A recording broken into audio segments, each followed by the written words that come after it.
Hello, federal employees from all over, welcome and thank you for watching. I have seen incredible comments and responses to my videos, to my content, that thank you for being a part of this community. Thank you for getting value out of this, and thank you for investing in yourself by learning about your future, about your benefits, and about your retirement. You're gonna thank yourself so many times over and over again for taking this time to learn. So thank you for being here. Today we are talking about taxes, and ideally how to pay less of them in a very healthy way. And I'll tell you how to do that. So, many of you know that health insurance is expensive.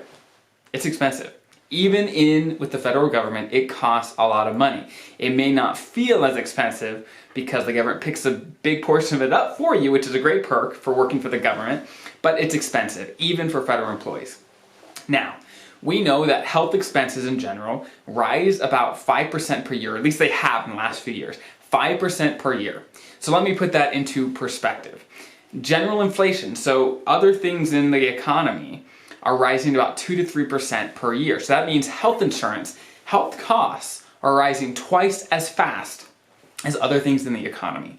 So over time, this is going to make a huge difference, and I do not foresee that it will slow in the future. Where in the foreseeable future, health insurance, health costs are going to go up.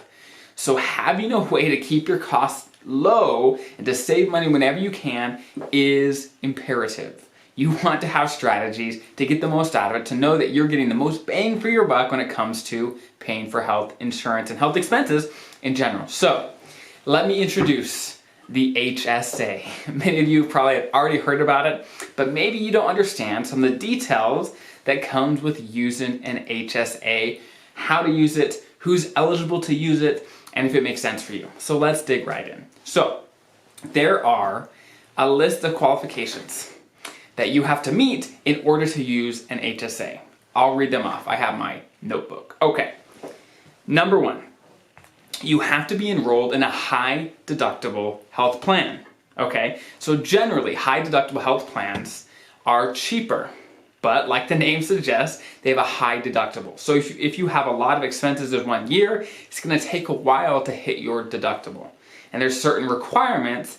The deductible has to be so large, it has to be a certain limit before the government's gonna consider that a high deductible plan. But whenever you look at the different plans within FEHB, it'll tell you high deductible health plan. It'll be right there. Okay, next.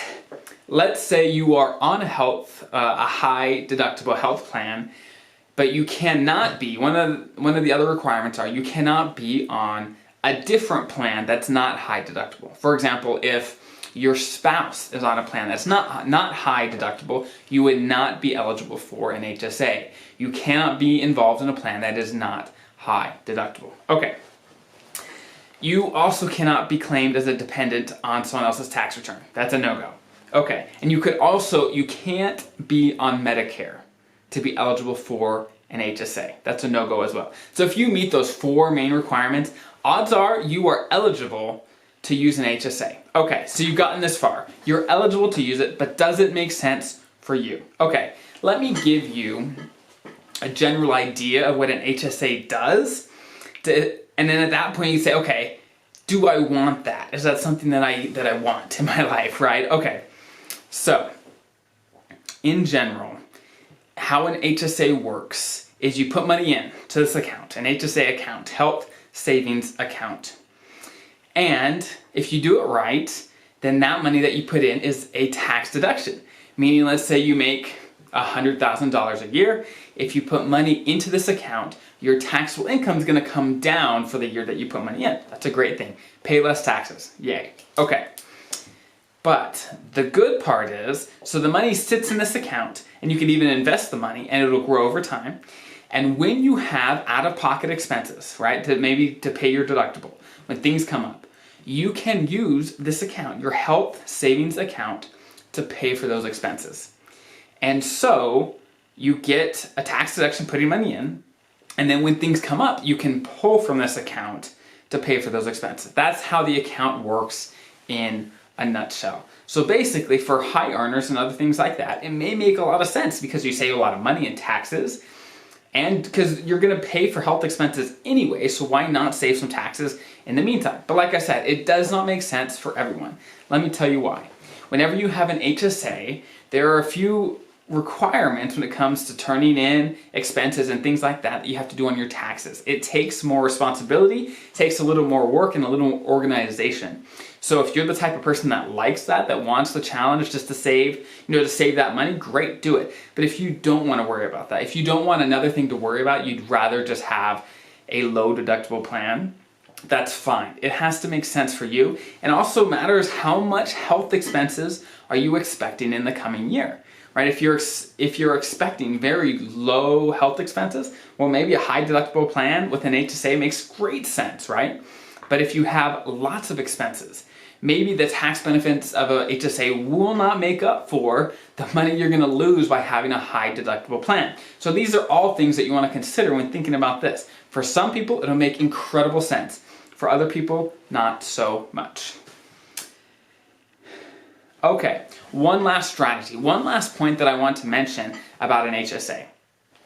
And that is, for some people, they have the high deductible plan, they have the HSA, and then they decide year to year when health expenses do come up, they actually pay those expenses from other sources, just savings, whatever, from other sources. And they let their money in the HSA sit. And over time it grows. And then in retirement, they have this chunk of money they can use for medical expenses that has had tons of time to grow tax-free. Because like I said, if you use these things for health expenses, you could take this money out of this account completely tax-free. That's a huge thing. So if you're familiar already with a Roth IRA or an IRA or your TSP or the Roth TSP, you know that you either have to pay taxes now or later. Right? You have to pick which one you want. It's now or later. With a Roth TSP, you pay it now. With a traditional TSP, you pay it later. With an HSA, if you do it right, you get a tax deduction today and you never pay taxes later. It can be a huge, huge advantage if your finances allow it. I only suggest a strategy for people that are really in a great financial position where they have lots of excess cash flow, they've got savings, they have things, and so they could afford to let their HSA just sit and grow. They invest it, it grows over time, and then in retirement, like I said, they have this chunk of change ready to go for whatever comes up. They have that thing, a backdrop where no matter what happens, they are prepared and they're ready to go. So that is an HSA in a nutshell. And there's lots of little nitty-gritty about all the details, but hopefully that gives you a good overview of what it is and if it makes sense for you. And if it does, great. Take advantage of it, love it, and do it. If it doesn't, no problem. There's other strategies that might work for you. Okay, I hope this was helpful. Good luck with everything. And guess what? Brand new book, Building Wealth in the TSP. That's me right there. It's on Amazon. Check it out. And guess what? For you, my viewers, I made it extremely short. It's almost a pamphlet. It is super, super short. It's 30 pages. Because I know when I am reading about something technical, let's say a TSP and retirement, all these things, I don't want to read a textbook. I want the most important things that I am going to need to apply now so that I get the most out of whatever topic I'm learning about. And that is what I try to do here in this book. Give you the most important things. I'll cram them as thick as I can onto 30 pages to really give you everything you need to be successful in the TSP. So if you're interested, check it out. It's on Amazon. It's really cheap. So I just want to get this information out so that everyone has it.